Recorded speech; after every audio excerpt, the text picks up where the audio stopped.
Wer denkt, dass es okay ist, dass Reiche mehr Steuern bezahlen, der sollte sich dessen bewusst sein, dass es vielfach nach den Reichen auch die Normalbürger sind, die dann zur Kasse gebeten werden. Und ein gutes Beispiel dafür wollen wir in diesem Video vorstellen.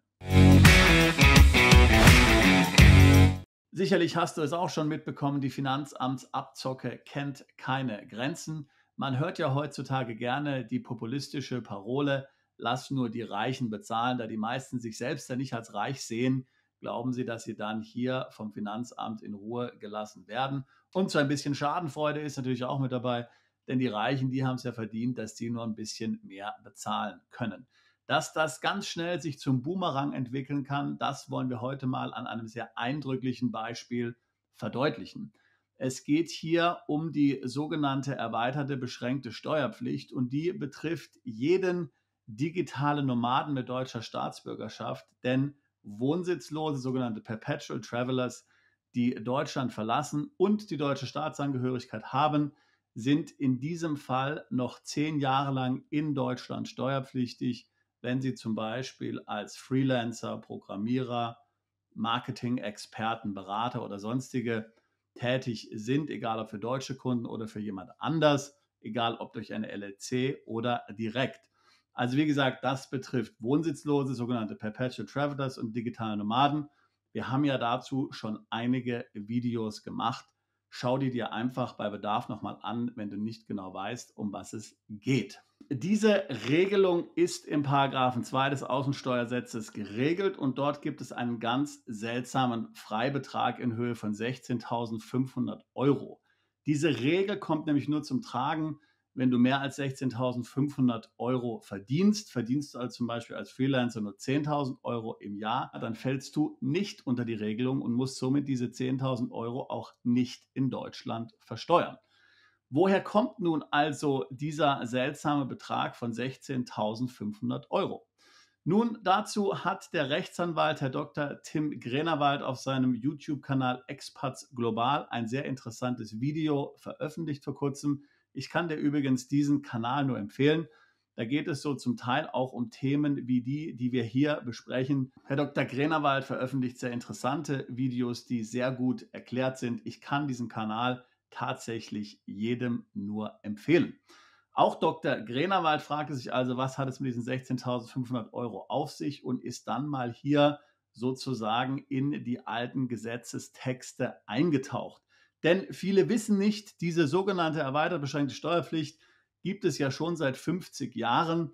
Sie wurde damals in den 70ern eingeführt, nachdem eben der Kaufhausbaron Horten in die Schweiz abgehauen war. Und da wollte man doch verhindern, dass sowas in Zukunft möglich ist in Deutschland und hier auch die ganz Reichen noch kriegen. So, wenn man nun hier das Gesetz so durch die Jahre zurückverfolgt, dann kann man sehen, okay, also jetzt sind 16.500 Euro.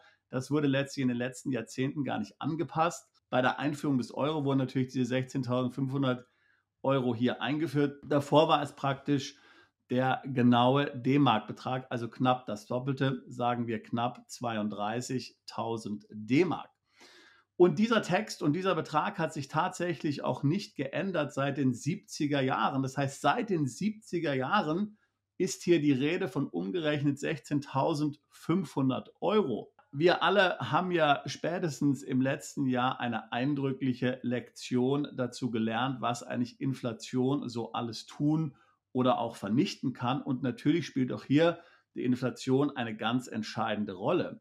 Denn in den 70er Jahren, als das Gesetz verabschiedet wurde, da war natürlich 30.000 D-Mark oder 32.000 D-Mark sehr viel mehr wert als heute. Damals waren es, wenn man es in heutiges Geld umrechnet, so wie es Herr Dr. Grenawald in seinem Video gemacht hat, 60.000 Euro umgerechnet, die man also verdienen konnte, bevor das Gesetz tatsächlich dann hier seine Wirkung entfaltet hat gegen mich. Und das ist natürlich schon sehr interessant.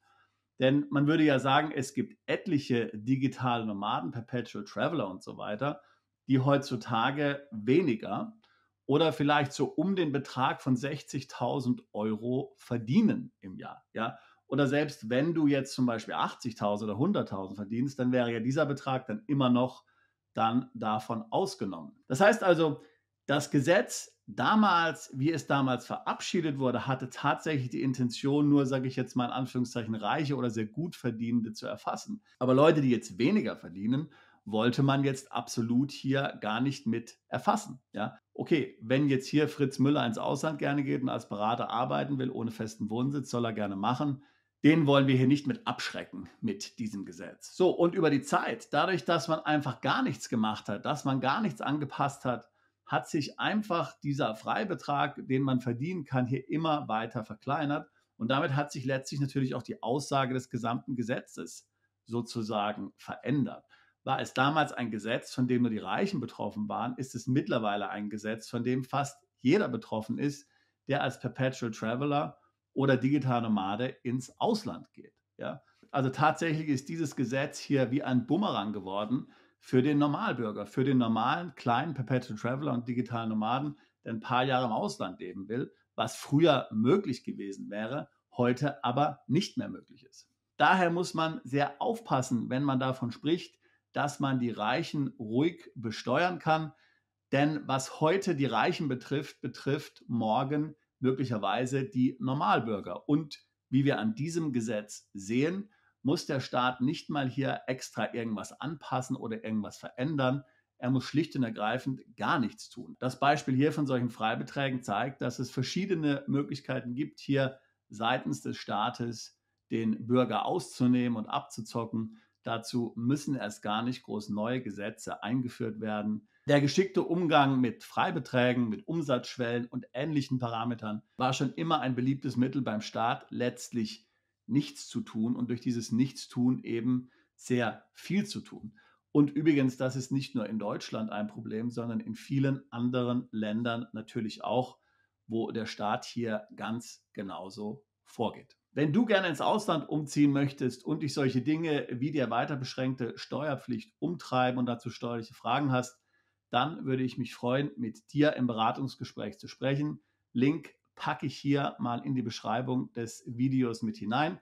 Wir helfen seit fast 20 Jahren dabei, Mandanten ins Ausland umzuziehen, ihre steuerliche Situation zu optimieren, Vermögen aufzubauen, Vermögen zu schützen. Ich würde mich freuen, auch dich zu unserer Mandantschaft zählen zu dürfen. Bis bald. Bist du Unternehmer, Freiberufler oder Investor? Zieht es dich schon lange ins Ausland? Mach heute den ersten konkreten Schritt in eine Zukunft mit mehr Geld und mehr Freiheit. Buche ein Beratungsgespräch mit Sebastian und seinen Kollegen. Unsere Kanzlei unterstützt Mandanten wie dich dabei, deine Steuerlast legal zu reduzieren, Vermögen aufzubauen und zu schützen und deine persönliche Freiheit zu maximieren. Profitiere jetzt von unserem Fachwissen und unserem Netzwerk. Gehe zu mandatierung.com und werde Mandant unserer Kanzlei.